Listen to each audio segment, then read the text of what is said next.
तुमने किला फतह कर लिया, मुबारक हो।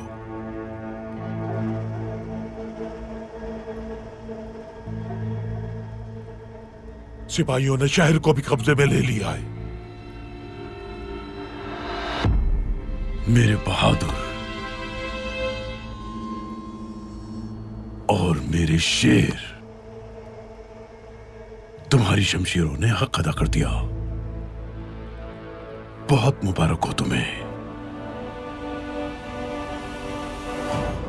कलमनस की फतह की तमाम मंसूबाबंदी हमने की थी, लेकिन उस्मानियों के बगैर यह नामुमकिन था।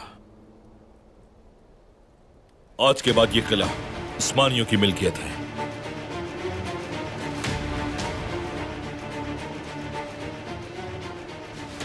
आपने मुश्किलात के बावजूद हमें हर तरह की इमदाद फराहम की। रियासत के पाशा की हैसियत से फतह का ऐलान आप कीजिए।